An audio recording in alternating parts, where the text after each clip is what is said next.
अन्य साथी, उत्तर प्रदेश के मुख्यमंत्री योगी आदित्यनाथ जी,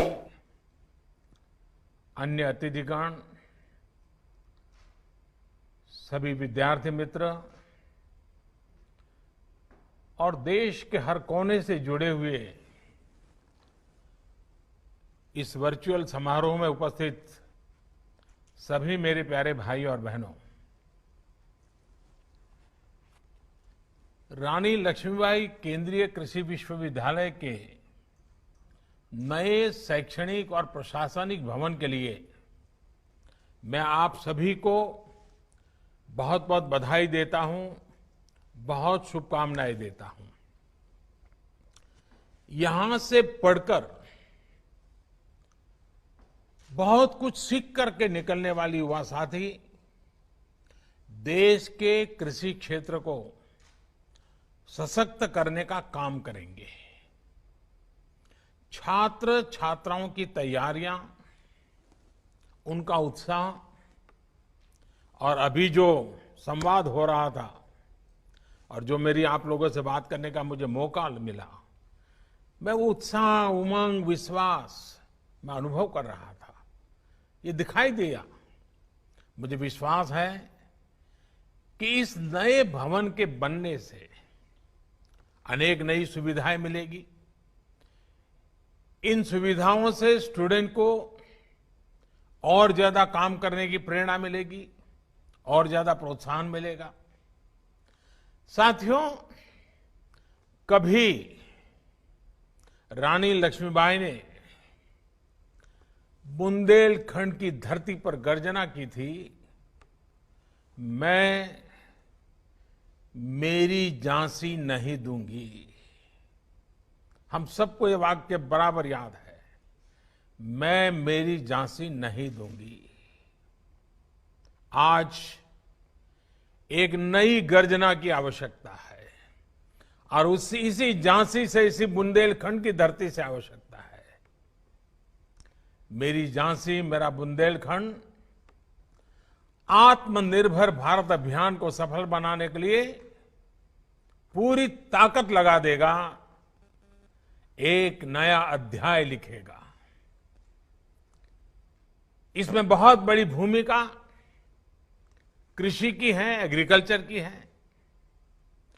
जब हम कृषि में आत्मनिर्भरता की बात करते हैं तो ये सिर्फ खाद्यान्न तक ही सीमित नहीं है, बल्कि ये गांव की पूरी अर्थव्यवस्था की आत्मनिर्भरता की बात है। ये देश के अलग अलग हिस्सों में खेती से पैदा होने वाले उत्पादों में वैल्यू एडिशन करके देश और दुनिया के बाजारों में पहुंचाने का मिशन है। कृषि में आत्मनिर्भरता का लक्ष्य किसानों को एक उत्पादक के साथ ही उद्यमी बनाने का भी है। जब किसान और खेती उद्योग की भांति आगे बढ़ेगी तो बड़े स्तर पर गांव में और गांव के पास ही रोजगार और स्वरोजगार के अवसर तैयार होने वाले हैं।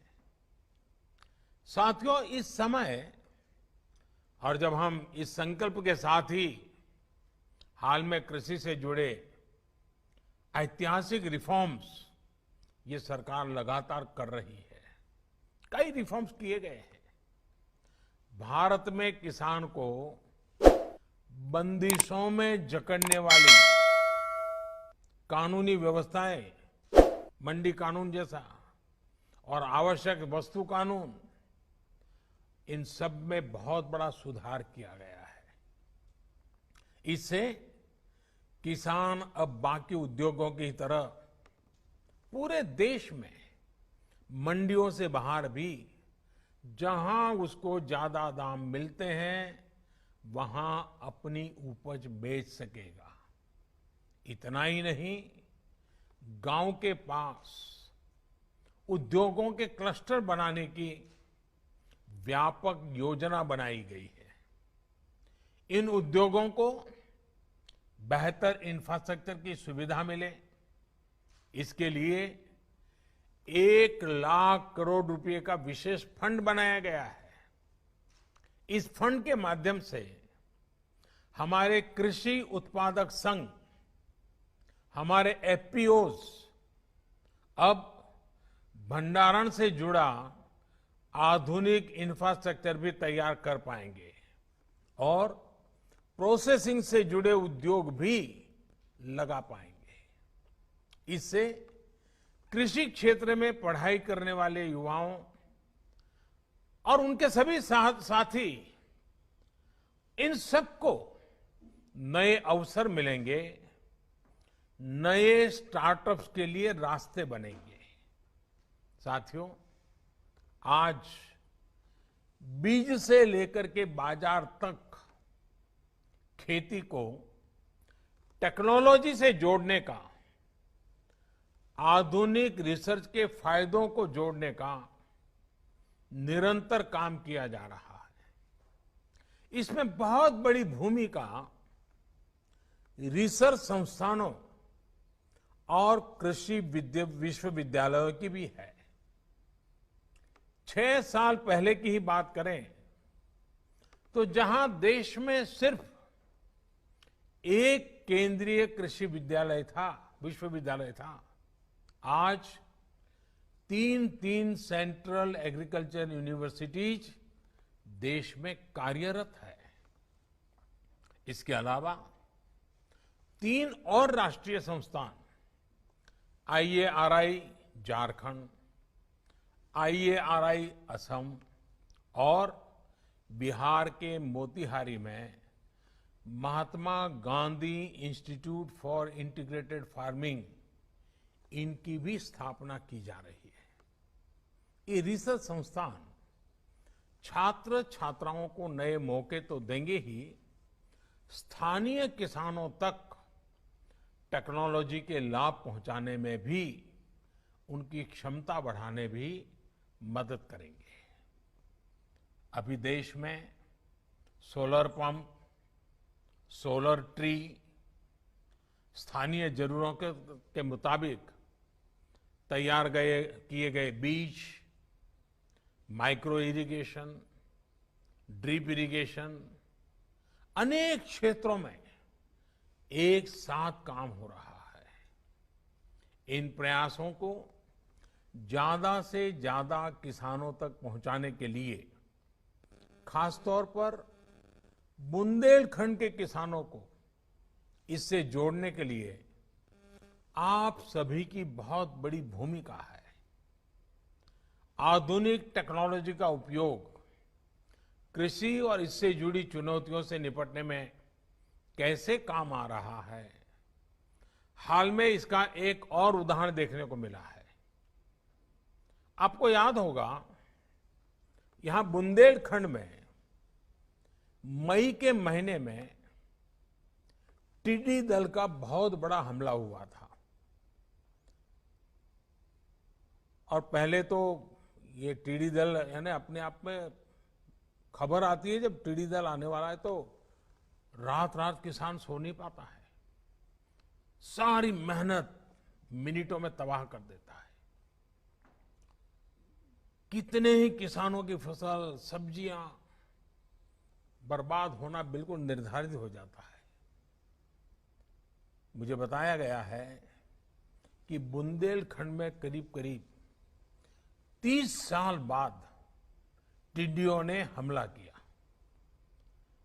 वरना पहले इस क्षेत्र में टिड्डियां नहीं आती थी। साथियों, सिर्फ उत्तर प्रदेश ही नहीं, देश के 10 से ज्यादा राज्य टिड्डी दल या लोकस्ट के हमले से प्रभावित हुए थे। जितनी तेजी से ये फैल रहा था, उस पर सामान्य तौर तरीकों, पारंपरिक माध्यमों से नियंत्रण पाना बहुत मुश्किल था। और जिस प्रकार से भारत ने ये टिड्डी दल से मुक्ति पाई है, इतने बड़े हमले को बहुत वैज्ञानिक तरीके से जिस प्रकार से संभाला है,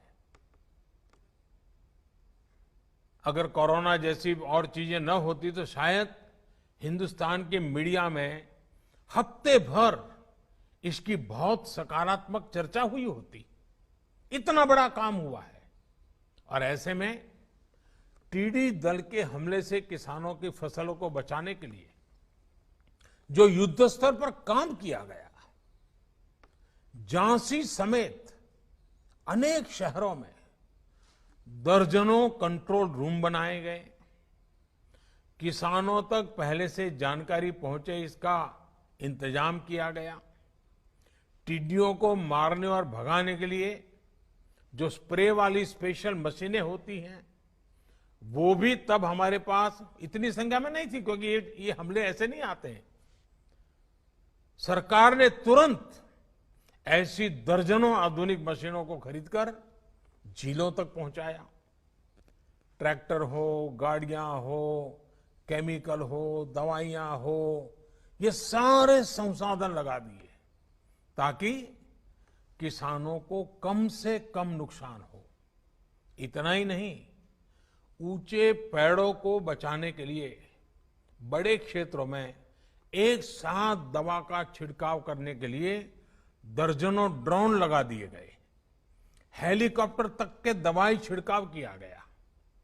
इन सारे प्रयासों के बाद ही भारत अपने किसानों का बहुत ज्यादा नुकसान होने से हम बचा पाए हैं, हम बचे हैं।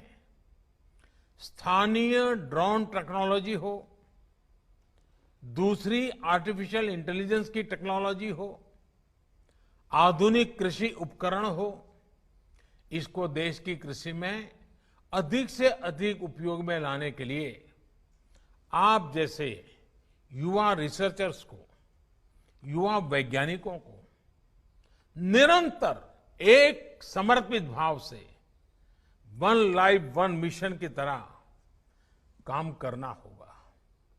बीते 6 साल से ये निरंतर कोशिश की जा रही है कि रिसर्च का खेती से सीधा सरोकार हो, गांव के स्तर पर छोटे से छोटे किसान को भी साइंटिफिक एडवाइस उपलब्ध हो। अब कैंपस से लेकर फील्ड तक एक्सपर्ट के जानकारों के इस इकोसिस्टम को और प्रभावी बनाने के लिए काम किया जाना जरूरी है। इसमें आपके विश्वविद्यालय की भी बहुत बड़ी भूमिका है। साथियों, कृषि से जुड़ी शिक्षा को, उसकी प्रैक्टिकल एप्लीकेशन को स्कूल स्तर पर ले जाना भी आवश्यक है। प्रयास है कि गांव के स्तर पर मिडिल स्कूल लेवल पर ही कृषि के विषय को इंट्रोड्यूस किया जाए। इससे 2 लाभ होंगे। एक लाभ तो ये होगा कि गांव के बच्चों में खेती से जुड़ी जो एक स्वाभाविक समझ होती है उसका वैज्ञानिक तरीके से विस्तार होगा।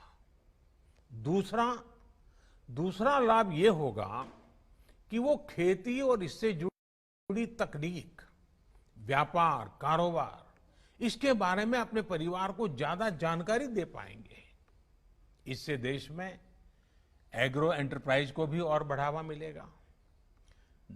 नई राष्ट्रीय शिक्षा नीति में, नेशनल एजुकेशन पॉलिसी में इसके लिए भी अनेक जरूरी रिफॉर्म्स किए गए हैं। साथियों, कितनी ही चुनौतियां क्यों न हो, निरंतर उनका मुकाबला करना हमेशा से, सिर्फ लक्ष्मीबाई के जमाने से नहीं, हमेशा से बुंदेलखंड अगुवाई करता रहा है। बुंदेलखंड की यही पहचान रही है कि कोई भी संकट के सामने मुकाबला करना। कोरोना के खिलाफ बुंदेलखंड के लोग भी डटे हुए हैं। सरकार ने भी प्रयास किया है कि लोगों को कम से कम दिक्कत हो, गरीब का चूल्हा जलता रहे। इसके लिए उत्तर प्रदेश के करोड़ों गरीब और ग्रामीण परिवारों को, जैसे देश के अन्य भागों में मुफ्त राशन दिया जा रहा है, आपके यहां भी दिया जा रहा है। बुंदेलखंड की करीब करीब 10 लाख गरीब बहनों को इस दौरान मुफ्त गैस सिलेंडर दिए गए हैं। लाखों बहनों के जनधन खाते में हजारों करोड़ रुपए जमा किए गए हैं। गरीब कल्याण रोजगार अभियान के तहत अकेले उत्तर प्रदेश में 700 करोड़ रुपए से अधिक का खर्च अब तक किया जा चुका है, जिसके तहत लाखों कामगार साथियों को रोजगार उपलब्ध हो रहा है। मुझे बताया गया है कि इस अभियान के तहत यहां बुंदेलखंड में भी सैकड़ों तालाबों को ठीक करने और नए तालाब बनाने का काम किया गया है। साथियों, चुनाव से पहले जब मैं झांसी आया था, तब मैंने बुंदेलखंड की बहनों से कहा था कि बीते 5 वर्ष शौचालय के लिए थे और आने वाले 5 वर्ष पानी के लिए होंगे। बहनों के आशीर्वाद से हर घर जल पहुंचाने का अभियान तेजी से आगे बढ़ रहा है। यूपी और एमपी में ये बुंदेलखंड फैला हुआ है। ये बुंदेलखंड के सभी जिलों में पानी के स्रोतों का निर्माण करने और पाइपलाइन बिछाने का काम निरंतर जारी है। इस क्षेत्र में 10,000 करोड़ रुपए से अधिक की करीब 500 जल परियोजनाओं की स्वीकृति दी जा चुकी है। पिछले 2 महीने में इनमें से करीब करीब 3,000 करोड़ रुपए की परियोजनाओं पर काम शुरू भी हो चुका है। जब ये तैयार हो जाएगी तो इससे बुंदेलखंड के लाखों परिवारों को सीधा लाभ होगा। इतना ही नहीं, बुंदेलखंड में भूजल के स्तर को ऊपर उठाने के लिए अटल भूजल योजना पर भी काम चल रहा है। झांसी, महोबा, बांदा, हमीरपुर, चित्रकूट और ललितपुर, इसके साथ साथ पश्चिम यूपी के सैकड़ों गांवों में जल स्तर को सुधारने के लिए 700 करोड़ रुपए से अधिक की योजना पर काम जारी है। साथियों, बुंदेलखंड के एक और बेतवा बहती है और दूसरी ओर केन नदी बहती है। उत्तर दिशा में मां यमुना जी हैं, लेकिन स्थितियां ऐसी हैं कि इन नदियों के पानी का पूरा लाभ पूरे क्षेत्रों को नहीं मिल पाता है। इस स्थिति को बदलने के लिए भी केंद्र सरकार निरंतर प्रयास कर रही है। केन बेतवा नदी लिंक परियोजना में इस क्षेत्र के भाग्य को बदलने की बहुत ताकत है। इस दिशा में हम दोनों राज्य सरकारों के साथ लगातार संपर्क में हैं, काम कर रहे हैं। मुझे पूरा विश्वास है कि एक बार जब बुंदेलखंड को पर्याप्त जल मिलेगा तो यहां जीवन पूरी तरह से बदल जाएगा। बुंदेलखंड एक्सप्रेसवे हो या फिर डिफेंस कॉरिडोर, हजारों करोड़ रुपए के प्रोजेक्ट भी यहां रोजगार के हजारों नए अवसर बनाने का काम करेंगे।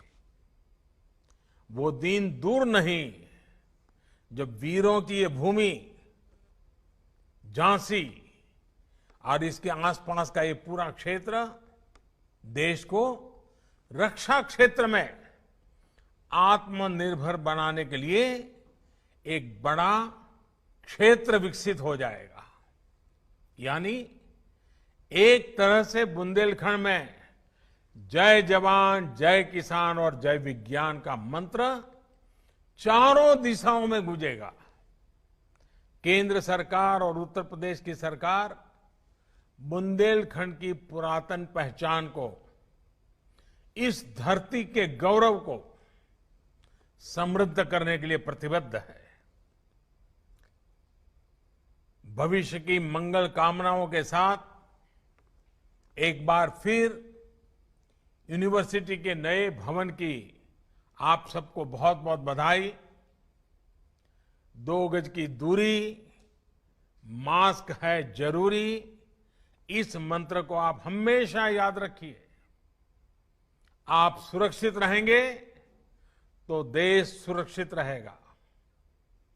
आप सभी का बहुत बहुत आभार। धन्यवाद।